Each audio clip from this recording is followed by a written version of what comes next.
c'est Gigi, Bernard Girard, éleveur et berger. Son troupeau d'environ 600 bêtes pâture des deux côtés du fleuve, entre Briare et Beaulieu-sur-Loire. Les mères d'un côté et les agneaux de l'autre, sous la garde de Nicolas, un second berger, embauché pour l'occasion. Bernard Girard, lui, est arrivé il y a 3 ans. Il venait du Cantal. Au départ, c'était un peu surprenant, parce que c'est vrai que la montagne, c'est quelque chose qui nous envahit un petit peu, chacun d'entre nous, les bergers de montagne. Ici, c'est vrai que l'horizon est plutôt limité, c'est tout plat. Mais je me suis rendu compte que la Loire, elle était vivante, et qu'elle apportait énormément aux gens qui la côtoyaient tous les jours.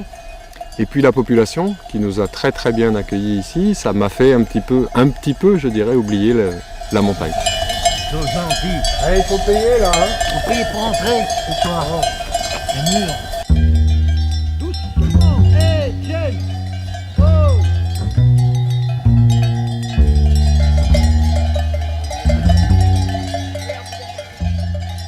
Au-delà de la carte postale, ces brebis, l'air de rien, remodèlent le paysage. C'est leur mission, imaginée par les techniciens du Conservatoire du patrimoine naturel de la région Centre. Alors évidemment, pas question de brouter n'importe où. Des zones de pâturage sont déterminées, terrains communaux ou domaines d'État, et les bergers doivent régulièrement rendre compte de leur travail, car ils sont rétribués pour ce service. Le plus délicat peut-être dans l'affaire est de concilier les intérêts des uns et des autres. Ce que nous on va chercher, c'est préserver des milieux de pelouse, qu'on appelle des pelouses, c'est des petites espèces végétales avec des sols nus, qui sont très prisés par les animaux parce qu'ils aiment bien pâturer quand il y a de la diversité végétale, par contre qui demandent à être pas trop pâturés si on veut les conserver. Alors après, effectivement, un éleveur, lui, il va avoir comme objectif de nourrir ses bêtes, de faire en sorte qu'elles maigrissent pas, et là, pour le coup, sur des milieux sensibles, ça peut générer des petits différends en termes des objectifs.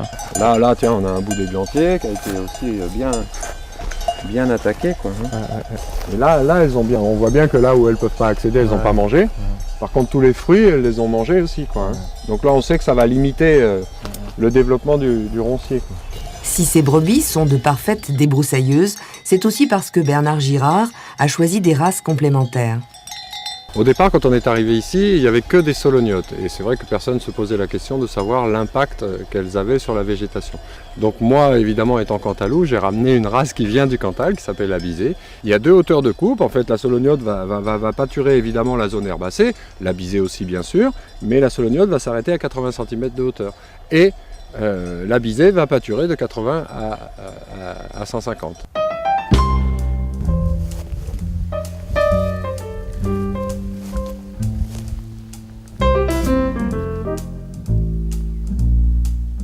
Là, vous avez un fort grossissement alors. Tiens, des sauterelles.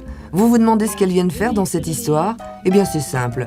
Les brebis favorisent la création de prairies, où les sauterelles adorent venir sautiller, pour la plus grande joie de leurs prédateurs d'ailleurs. Une prairie, c'est bon pour la biodiversité, mais c'est aussi très utile quand un fleuve, comme la Loire, décide de sortir de son lit, de temps en temps. Il ne faut pas qu'il y ait d'obstacle à l'écoulement de l'eau et création éventuellement d'encombres, donc il y a aussi un intérêt hydrologique en cas de crue. Pouvoir se rendre utile et faire quelque chose, on va dire, au profit de l'environnement et de la nature, pour moi c'est extrêmement important. C'était cet esprit-là qui m'animait déjà en montagne.